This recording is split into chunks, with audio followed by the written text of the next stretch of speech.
Hi everyone, this is my tour on my online portfolio. I do have to apologize beforehand if my voice goes in and out. I'm getting over COVID, so it's a little weird talking again.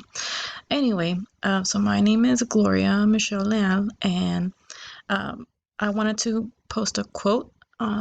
So whenever somebody lands on my page, this is what they'll see. Education is not preparation for life. Education is life itself.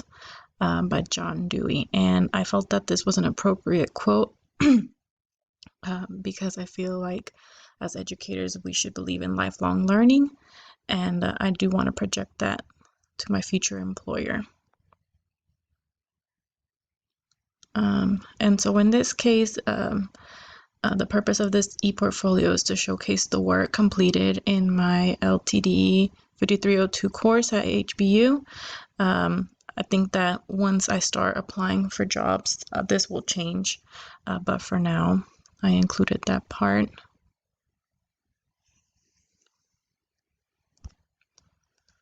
There's also an About Me section where I discuss my education background. I graduated from U of H in 2014 with a political science degree. I worked as an immigration case manager for unaccompanied alien children. And then I worked in the Head Start division of Harris County Department of Education as a family services provider. And that's when I decided that I wanted to pursue a degree in teaching, and I wanted to get my master's. I included a picture of myself. I do want to change this picture out, but I wasn't able to take a new picture because COVID.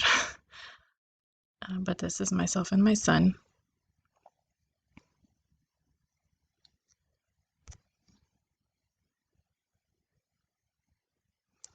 So my education philosophy, I discussed a little bit about my background here. I come from a low-income household, and I was able to get out of that situation through education, and so that's why I believe that it's extremely important.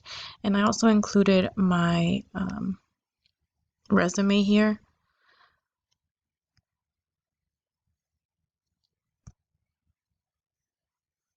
Okay, I also included the coursework that I've completed. So if you click on anything, it leads you to the actual project. So that's the template that we did. You can also access it from here at the top. I'm sorry. So I have all the projects that we did here. And then I have a section that's about reflection. So the way that I set it up, I could do like blog posts. So I plan to add to this or change this once I start looking for a teaching position. But that's pretty much my portfolio. I try to make it as clear and as easy to navigate as possible. Thank you so much.